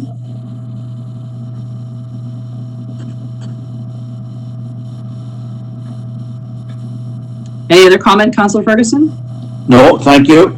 Okay, perfect. Thank you. Councillor Gerard, any comments or questions on the interim financial report? No comment. Thank you. Councillor Holmes, any comments or questions? Thank you. Well, first of all, I really did appreciate the report, and I do appreciate the answers to the questions I sent to Ms. Whitmarsh this morning. I guess my comment is I would support ongoing updates, and I feel fairly confident that we can weather the short term, but I do worry about our long-term plans if this pandemic continues past the early summer months, which it may indeed do. We don't know. Thank you. Okay. Councillor Maiden, any comments or questions? Just that I really liked the report, and through the chair, thank you very much, Rhonda. And I'm just wondering if on page 74, table 3, where it has the library is kind of different because they're separate, except for the fact that we pay for their salaries and benefits. So any revenue that they get, they would keep, like from grants or so forth. But I'm wondering if you could kind of take the library out of the roll up from daycare, recreation, and so forth, but kind of show it separately, but also just show what it is that we spend towards the library to kind of put them into context. That's all. Okay. Ms. Whitmarsh, is that something that could be adjusted on further reporting? Yes, absolutely, no problem. Perfect, thank you for that. Was there anything further, Councillor Maiden? No, thank you. Okay, thank you. Deputy Mayor Minnelli, any comments or questions? Well, first of all, I'd like to thank Rhonda for the in-depth report. I'd really like to get one like that from the county. The only thing I'd like to do is to separate the water debt from the ordinary debt. If you know, do you follow me? Mm-hmm. No, I understand. The water bill and the debt from the aqua, and that money separated from the debt from the township that owes, the rest of the township owes, because it's actually separate money, right? That the town of Almonte owes. Okay. Is that something else that can be adjusted, Ms. Whitmarsh?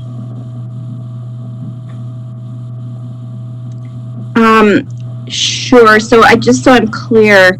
So the way that I have reported on some of the other departments separately, that's what you'd like to see happen for water and sewer. Is that what you're asking? Yes. Okay, no problem. Thank you for that. Anything further, Deputy Mayor? No, nothing further. Thank you. Okay, thank you. And Councillor Dalgety, any comments or questions? Through the chair to the treasurer, I also thank you, Rhonda, for this report.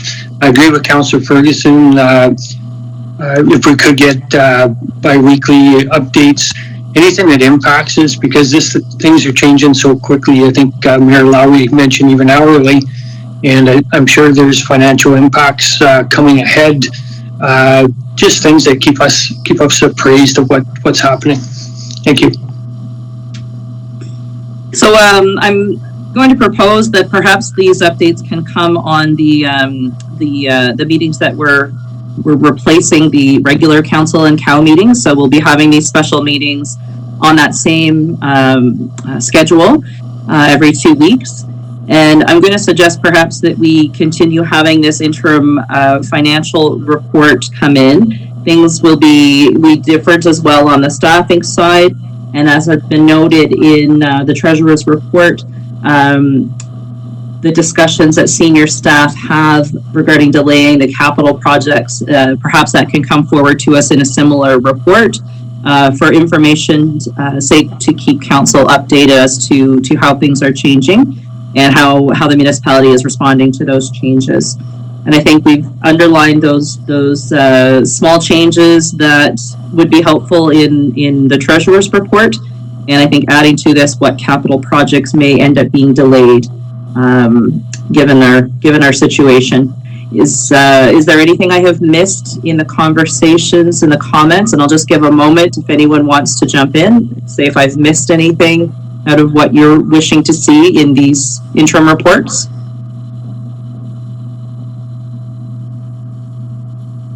Okay, hearing not, I'm going to... Could I have one question? Sure, Councillor Ferguson. Yeah. Yes, thank you. Just a question to the treasurer, and bearing in mind that we're in the uncharted territory, but would she consider within a month or something a threshold before we start maybe a review of the budget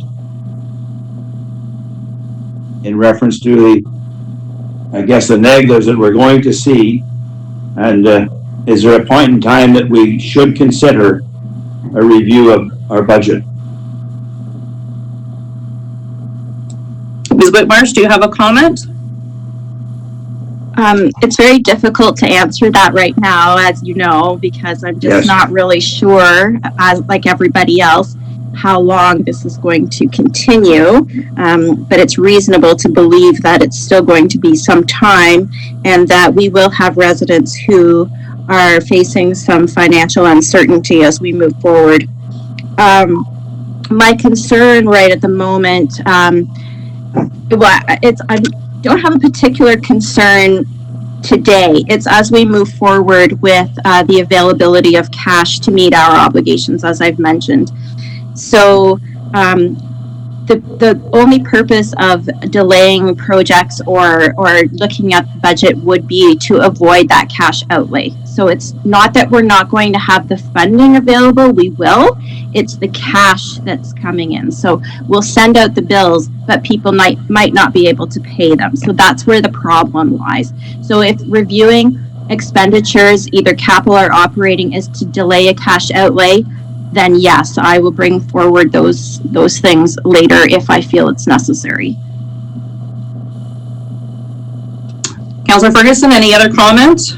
No, I thank you for that. It's just, I guess, that we have to be aware, and I'm sure the treasurer is, of the impacts moving forward from everything. So it's just, I know that obviously it's not going to happen overnight, or tomorrow, but I guess just looking ahead, that the budget review may be something we'd be looking at down the road. Thank you. And we're going to continue this conversation and continue having these interim reports available, because, as we've all said, this is changing. This is changing, and to make sure everybody has the full impact of any decision that's made, we want to make sure that information is available to all council. So I've gone through the list of everyone. Councillor Ferguson had an extra comment, and I'm going to pause and see if there's any other further comment from anyone on the call.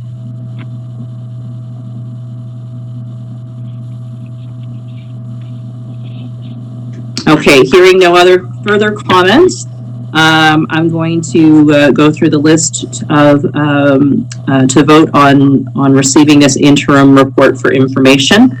So starting with Councillor Dalgety, yay or nay? Yay. Councillor Ferguson? Councillor Ferguson, yay or nay? Thank you. Councillor Gerard? Yay. Councillor Holmes? Yay. Councillor Maiden? Yay. Deputy Mayor Manelli? Yay. Thank you. That carries, and that is the end of our reports for today. It brings us to the bylaws. We have several bylaws here. Zoning bylaw amendment for Riverside Estates, the OPA amendment for Riverside Estates, and several part lot control bylaws. I would like to move these in one motion. I'm looking for a mover and seconder for the bylaws. Councillor Dalgety. Thank you, Councillor Dalgety. Thank you, Councillor Maiden. And I'm going to go through to see if there's any comments, if there's anything out of this list of bylaws anyone wishes to pull for a separate vote. Starting that discussion with Councillor Gerard. Anything you wish to pull from this list of bylaws for separate discussion or vote? I would like to pull on number 2. There's it's broken into 5 parts. I would like to talk about 3 and 5. I'm not clear what you're meaning. Can you tell me which bylaw you mean? The first one, 20025. Okay. Section, line number 2, or item number 2, is broken into 5 parts. I would like to talk about number 3s and number 5. Okay, of bylaw 20-025. Yep. Okay. Was there anything else on that list? The list of bylaws? Not at this point, no. Okay. Councillor Holmes, is there anything from the list of bylaws you'd like to pull for separate vote or discussion? No, thank you. Thank you. Councillor Maiden? No, thank you. Deputy Mayor Manelli? No comment. Okay. Councillor Dalgety? No, thank you. Councillor Ferguson? No, thank you. Okay, thank you. So we'll be voting then on bylaws 20-026 through bylaw 20-032. It has been moved and seconded. And I'm going to go through the list now for approval. Councillor Dalgety, yay or nay? Yay. Councillor Ferguson, yay or nay? Yay. Councillor Gerard, yay or nay? Yay. Councillor Holmes, yay or nay? Yay. Councillor Maiden, yay or nay? Yay. Deputy Mayor Manelli, yay or nay? Yay. Thank you. So the bylaws passed. We're back to the zoning bylaw amendment for Riverfront Estates, 20-025. This is on page 76. And Councillor Gerard, you had a concern with item 3 and item 5. Is that correct? That's correct, yes.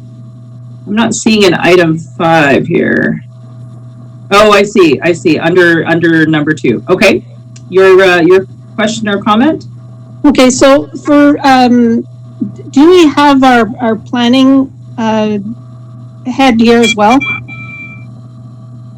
Yes, Ms. Dwyer is still on the call with us. Okay, so my question through the chair to the planning department head would be with regards to a fence, or we're saying they don't have to have a fence, they don't have to have a berm, and I'm a little bit confused. I'm not really sure.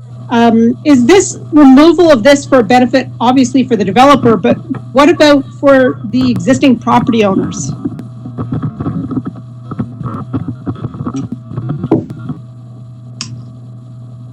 Can we go to the Director of Planning, Ms. Dwyer?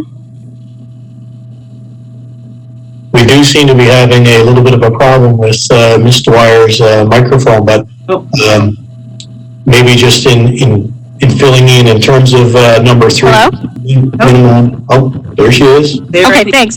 So through the chair, just to clarify, there is still a requirement for a fence. As you'll note in subsection 3, it does note that there is still a 1.0 meter high fence. The berm itself has been replaced, you will recall, by a retaining wall that's inset from the property line, and in some places is as high as 3 meters, but it does not classify as a berm by definition in the zoning bylaw.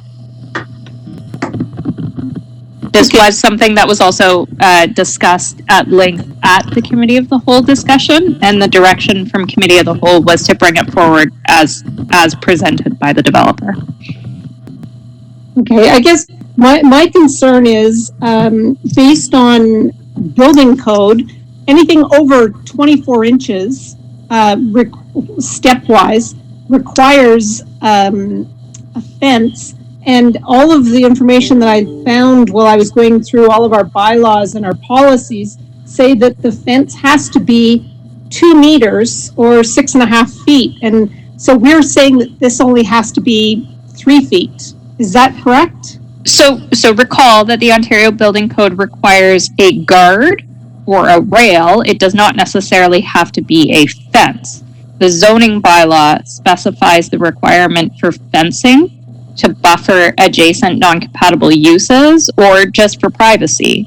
So in this case, the request is that the fence, as prescribed in the zoning bylaw, is reduced from 1.5 to 1 meter. However, that does not negate the fact that the development would have to be fully compliant with the Ontario Building Code. If during the plans review there was a requirement for a guard as specified by the code, then that would not be exempt by this bylaw and would still be required to be installed. So, again, I'm confused. So is this obviously is a benefit for the developer then, is that correct? I wouldn't say that. I would say based on the configuration that was presented as a conceptual plan, this is fitting to the circumstances. Because the original plan of subdivision has already reduced the setback to the agricultural lands, because the council has already rezoned this land to allow for high density residential development, there are certain constraints on the site that already exist, and that configuring the site to include both a berm as defined in the bylaw plus an additional fence just doesn't make for an appropriate development. In this case, by the time we put a retaining wall in to manage the grade of the site as it tapers towards the water, and the setback to the adjacent lands to the south, it was deemed to be appropriate that the berm be replaced by the retaining wall and a 1.0 meter high fence in addition to a cedar hedge. That's on the back of the building itself, if I'm correct. With regards to going all the way down, or going back towards Patterson Street, there's the fence. Is that all going to be at the standard, which is supposed to be the 2 meter fence? So no, because as you move up Johanna Street towards Patterson, the rest of the lots are low density developments. There is actually no requirement for a fence or a berm. This is only a requirement for high density development. There's no protection to the existing agriculture land, then the people will be able to walk right onto other people's property. No fence is required? No, that would be trespassing. But technically there would be no visual break prescribed by the zoning bylaw along those property lines. Now, I can tell you from experience that usually 80 to 90% of homeowners will erect their own fence. So I can say that is likely, but is certainly not a requirement of the zoning bylaw. Okay, well, due to issues that I've had from other constituents with regards to neighbors either trespassing, as you said, or moving on to the property, is that fencing, is that not something that should be included so that it stops and gives the visual break so that people don't think that they can go further than where their line is? It could be. It would have been something that would have come out of the recommendations of the agricultural lands assessment and the impact therein at the original approval of the subdivision. That was not recommended, and it was not included in either the subdivision agreement as a condition of approval, nor was it included in the draft conditions. So at this stage, given that this part of the subdivision is already registered and development is already planned and occurring, I would say that it is really too late to impose that requirement on the low density development. As I said, it does relate and translate to high density development, and there is the requirement, which is why the amendment has been requested on this site specific case. However, I would not suggest that the municipality try to go back and enforce the requirement for fencing along all of the other properties. Okay, I guess I'm disappointed. I assumed that the planner would have been involved in protecting the existing property owners. Yeah, absolutely. And so, like I said, there was an agricultural land assessment that was completed by a third party. It was also subsequently peer reviewed by a third party on behalf of the municipality and amended, but that was not a recommendation coming out of the assessment. And I should clarify, that was back around 2011. Okay. So then I guess there's nothing we can do about it. I guess I'm just really disappointed that the agricultural property, though at this point I know is owned by the company that's actually building these houses, but that might not always be the case. So I'm hoping that we can work something into our good neighbor policy or whatever it is that you were talking about, because that, to me, that should has to be looked after. So the other one that I had a question about, and again we're going to the building head, is number 5. So it says that the combined driveway of this site will be 13.4 meters. What is the overall width of this property?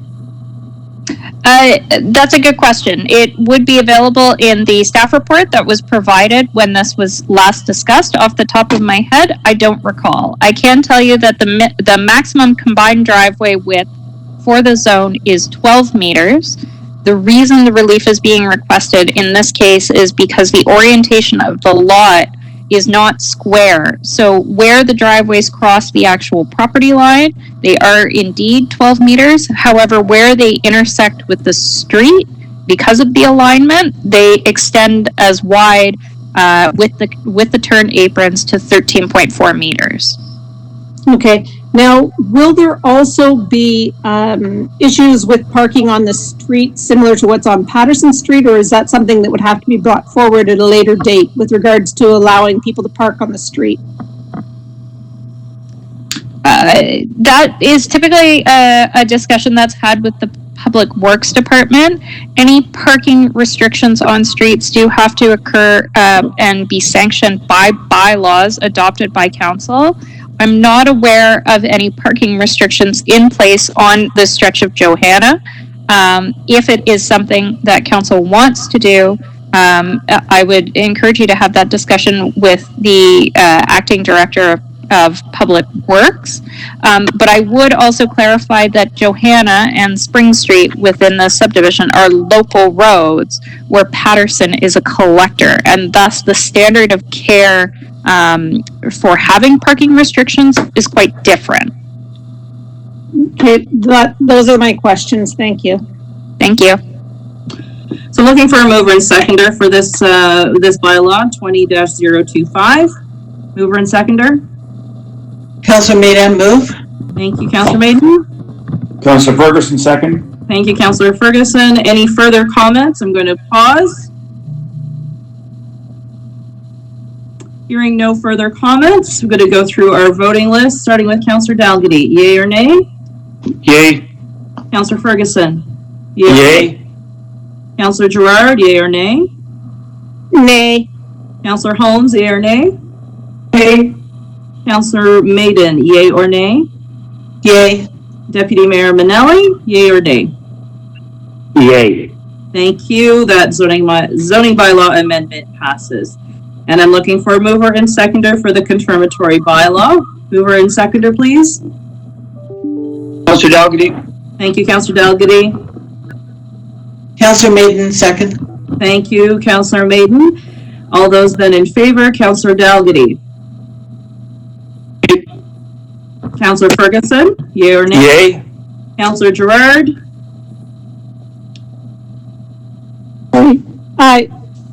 Yay. Councillor Holmes. Councillor Holmes, yay or nay? Yay. Thank you. Councillor Maiden, yay or nay? Yay. And Deputy Mayor Manelli, yay or nay? Yay. Thank you. And adjournment. Mover and seconder for adjournment. Councillor Maiden, move. Councillor Ferguson, second. Thank you, Councillor Maiden and Councillor Ferguson. All those in favor, Councillor Dalgety, yay or nay? Yay. Councillor Ferguson, yay or nay? Yay. Councillor Gerard, yay or nay? Yay.